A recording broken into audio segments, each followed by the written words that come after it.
नमस्कार दोस्तों। दुश्मन नंबर 2 के पहले दो भागों में मैंने बताया कि किस तरह से जनरल यादव कर्नल कर्ण को बुलाते हैं और बताते हैं कि एक एजेंट बुल हमारे एक एजेंट की हत्या करने वाला है और उसको कर्ण को उनकी हत्या करनी है। तो कर्ण पहुंचता है और बुल को समाप्त कर देता है, अपना मिशन पूरी तरह अंजाम करता है। परंतु जब वापस आता है तो उसे दुखद घटना को पता लगता है कि अभी बुल को मारने के बाद भी किसी और एजेंट ने, किसी और दुश्मन ने उनके दोस्त की हत्या कर दी है। तो जनरल यादव उस वहाँ पे एक ब्रीफकेस जो होता है जिसके लिए मिशन के लिए होता है, जिसमें कागजात होते हैं, उससे लाने के लिए कहते हैं। तो कर्ण कहता है कि मैं मिशन पूरा करूंगा और अपने दोस्त की हत्या का बदला भी लूंगा। तो उसके बाद वहाँ पे आता है, लेकिन वहाँ पहुंचकर उसके ऊपर भी हमला किया जाता है 2 बार। और उसके बाद वो बेकर से मिलने पहुंचता है। अब आगे अंदर की हालत कुछ अच्छी नहीं थी। अब बोलो क्या बात है। मैं एडबर्ग से मिलना चाहता हूँ। कौन है एडबर्ग? मैं तो किसी एडबर्ग को नहीं जानता। अभी जान जाओगे। अगले पल कर्ण ने उसकी पिटाई शुरू कर दी। डिशुम! उफ! कर्ण ने आगे बढ़कर उसकी छाती पर अपना पांव रख दिया। मुझे एडबर्ग से मिलना है। मेरी मदद करोगे तो 500 रुपये दूंगा। अगर इनकार किया तो पैर से दबाकर सारी पसलियां तोड़ दूंगा। पर पहले पांव हटाओ। बेकर डर जाता है। कर्ण ने पांव हटाया, उसको कॉलर पकड़ कर खड़ा कर दिया। 500 रुपये कम नहीं होते बेकर। लाओ पहले रुपए दो।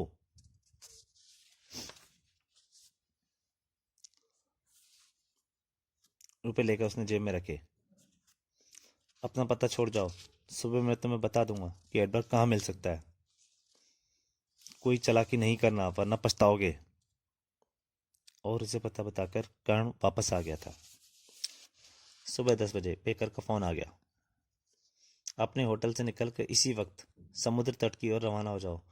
तट से 1 मील दूर पानी में ग्रेट किंग नामक एक स्टीमर खड़ा है। एडबर्ग स्टीमर पर मौजूद है। अगर यह सूचना गलत निकली तो। बेकर ने उसकी पूरी बात सुने बिना ही फोन बंद कर दिया था। तट पर पहुंचकर कर्ण ने एक मोटरबोट किराए पर ली और ग्रेट किंग स्टीमर की तलाश में रवाना हुआ। बेकर ने एडवर्ड को जरूर बता दिया होगा कि मैं उससे मिलने आ रहा हूँ, इसलिए मुझे बहुत सावधान रहना होगा। समुद्र में 1 मील अंदर आने के बाद उसे कोई स्टीमर दिखाई नहीं दिया। यहाँ तक कोई स्टीमर नहीं है। बेकर ने मुझसे झूठ बोला है। तभी उसने उनमें से एक बोट को तेजी से अपनी ओर आते देखा। खतरा! उसने तुरंत अपनी बेल्ट की गति बढ़ा दी। तभी उस बोट से उस पर स्टेन गन से गोलियां चलाई गईं। मैं उनकी जाल में फंस गया हूँ। Rate rate rate rate. फिर सामने वाली दूसरी बोट से भी स्टेन गन का मुंह खोल दिया गया। ओ गॉड! Rate rate rate. उसने भी गोलियां चला दी। उसने केवल एक क्षण सोचा, फिर अपनी पिस्तौल लेकर हाथ में ली और पानी में छलांग लगा दी। छपाक! कुछ देर बाद पानी के भीतर ही रहकर वह अचानक सतह पर उभरा। धाएं! आह! गोली चलते उसने फिर गोता लगाया। दूसरी बोट उस तरफ है, उसके निकट जाकर अचानक ऊपर उभरूंगा। लेकिन उसने पहले ही अंदाजा लगा लिया था। जैसे ही कर्ण वहां पर अंदाजे से उभरा, वह दूसरी बोट को होना चाहिए था। अरे वह तो भाग रहे हैं। अतः उसने अपनी बोट की ओर तैरना शुरू किया। पानी के भीतर छिपकर वह उन सबको मार सकता था, इसलिए वह भाग गए हैं। तट की ओर वापस जाते हुए काफी क्रोध में था। अब मुझे उस धोखेबाज बेकर से हिसाब चुकाना है। होटल वापस आकर उसने कपड़े बदले और कुछ विशिष्ट तैयारी की। मेरी यह टाइपिन एक घातक हथियार है। टाइपिन के अतिरिक्त उसकी कलाई पर बंदी घड़ी में हथियार का काम देती थी और उसके कोट के बटन वास्तव में मिनी बम थे। कुछ ही देर बाद बेकर के मकान पर पहुंचा। धाड़! कर्नल ने लात मार के दरवाजा खोल दिया। उसे देखकर बेकर चौंक गया। तुम जिंदा हो?"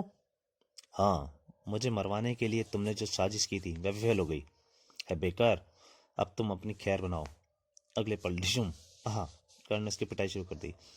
कर्ण ने उसके बाल पकड़ उठाया, दीवार से टकरा दिया। धाड़! आई, मुझे मत मारो! मैं तुम्हारी एक एक हड्डी तोड़ डालूंगा। ठाक उफ। उसने बेकर को उठाकर चारपाई पटक दिया। भगवान के लिए मुझ पर दया करो। तड़ाक।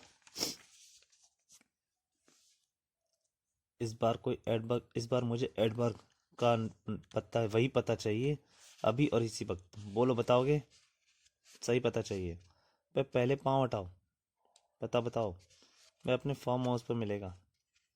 उसने फार्म हाउस का पूरा पता तो दिया। चारपाई की डोरी निकाल कर कर्ण ने उसके हाथ पर बांध दिए। मैं फार्म हाउस पर जा रहा हूँ। अगर इस बार भी तुम्हारी सूचना गलत निकली तो वापस आकर तुम्हें गोली मार दूंगा। फार्म हाउस शहर के निकास पर था। शहर की सीमा पर टैक्सी छोड़कर कर्ण पैदल ही उसे जा बढ़ा। वही है फार्म हाउस। गाड़ी में तब फार्म हाउस के निकट जा पहुंचा। यह तो वीरान लगता है, कोई पहरेदार वगैरह भी नहीं है। तभी धम। ओह, दोनों हाथ ऊपर उठा लो। क्या इनको मेरे यहाँ पहुंचने की खबर थी? एक पेड़ से दूसरा निगो कूदा। दोनों ने कर्ण को घेर लिया। चलो आगे बढ़ो।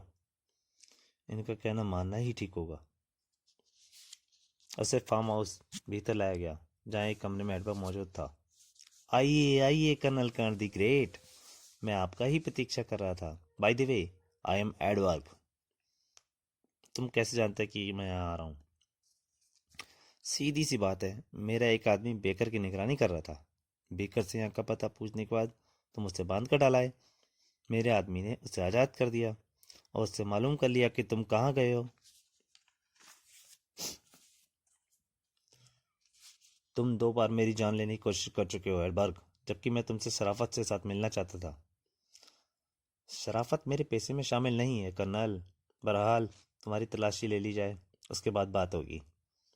एडबर्ग के इशारे पर एक नीग्रो ने कर्ण की तलाशी ली और उसकी पिस्तौल निकाल कर एडबर्ग को उछाल दी। सिर्फ एक पिस्तौल है इसके पास।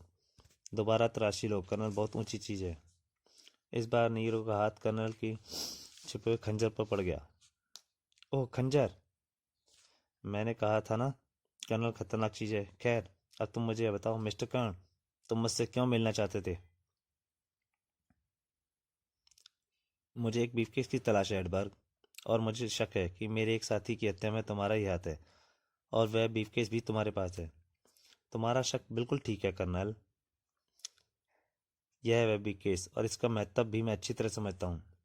इसका अर्थ है हरीश ब्रीफकेस तलाश करते हुए तुम तक पहुँच गया था, और तुमने, हाँ, मैंने उसकी हत्या कर दी, क्योंकि यह ब्रीफकेस मैं उसे लौटाना नहीं चाहता था। इस ब्रीफकेस के कागजात को कोई भी देश लाखों डॉलर में खरीद सकता है, लेकिन यह कागजात मेरे देश की अमानत हैं। मुझे तुम्हारे देश से कोई दिलचस्पी नहीं है। यह ब्रीफकेस आज ही एक चीनी एजेंट को 20 लाख डॉलर में बेच रहा हूँ। मैं तुम्हें ऐसा नहीं करने दूंगा एडबर्ग। हा हा हा, तुम क्या कर लोगे? देखो एडबर्ग, तुम्हें सिर्फ रुपए चाहिए, मैं तुम्हें यह ब्रीफकेस खरीदने के लिए तैयार हूँ। तुम्हारे पास 20 लाख डॉलर हैं। मेरे पास एक ऐसी चीज़ है जिसकी कीमत 20 लाख डॉलर से भी अधिक है। क्या है वह चीज़? एक माइक्रोलम, तुम मेरी जेब से निकाल कर देख सकते हो। एडबर्ग झांसे में आ गया। उसने कर्ण की जेब में हाथ डाला। हिलना मत एडबर्ग, वरना 1 सेकंड में, कम समय में तुम्हारी मौत हो जाएगी। कर्ण ने फुर्ती से अपनी टाइपिन निकाली और उसकी गर्दन से लगा दी। क्या क्या बकवास है? बकवास नहीं है। इस टाइपिन में एक सुई छिपी हुई है, जिसकी नाक पर साइनाइड जहर लगा हुआ है। मेरे जरा से इशारे पर सुई बाहर निकलेगी और तुम्हारी गर्दन में घुस जाएगी। तभी एक निग्रो ने अपनी राइफल सीधी की। उसे रोको एडबर्ग, वरना मैं सुई चुबो दूंगा। ठहरो, अपने हथियार फेंक दो। दोनों ने हथियार फेंक दी। यहाँ और कितने आदमी हैं? बस हम 3 ही हैं। तभी आई। एक क्षण के लिए कर्ण का ध्यान एडवर्ग पर से हट गया, और आह, निग्रो की चाल काम कर गई थी। वह तुरंत ही राइफल की ओर झपटा, लेकिन राइफल उठाने से पहले ही कर्ण ने कोट का बटन तोड़ा और दोनों बदमाशों को उछाल दिया। भड़ाम! आह उफ! दोनों के चीचड़े उड़ गए। तभी एडवर्ड ने कर्ण पर छलांग लगाई, लेकिन कर्ण ने लात मार दी। आह! तुम्हें मैं खाली हाथों से मार कर कत्ल करूंगा एडवर्ड। मुझे तुमसे अपने दोस्त हरीश की मौत का हिसाब चुकाना है। एडवर्ड ने दौड़कर मेज की ओर जाना चाहा, जहां कर्ण की पिस्तौल रखी थी। नहीं एडवर्ड, मर्दों की तरह खाली हाथ मुकाबला करो। कर्ण ने उसे पकड़ लिया। उफ! और फिर कर्ण ने उसे सिर से ऊपर उठा लिया। न नहीं नहीं। क्यों नहीं? तुमने भी तो बहुतों की जानें ली होंगी। कहकर उसने एडबर्ग को दीवार पर दे पटका। आई धाड़! एडबर्ग की खोपड़ी नारियल की तरह फूट गई थी। भेजा बाहर निकल आया था। एडबर्ग की लाश को उसने घृणा से एक ठोकर लगाई। तुम मेरे देश की मानत भेजना चाहता था, कमीने। लेकिन जब तक कर्ण जीवित है, कोई भी शत्रु मेरे भारत को नुकसान नहीं पहुंचा सकता। तुझे मारकर मैंने हरीश की मौत का बदला भी चुका लिया है। फिर उसने एडबर्ग की इमेज से ब्रीफकेस उठा लिया और बाहर निकल आया। जनरल यादव ब्रीफकेस पाकर खुश हो जाएंगे। उसी रात कर्ण सुरक्षित भारत पहुंच गया। धन्यवाद। तो दोस्तों, ये कर्नल का सीरीज की आखिरी पार्ट था। ये कहानी यही समाप्त होती है।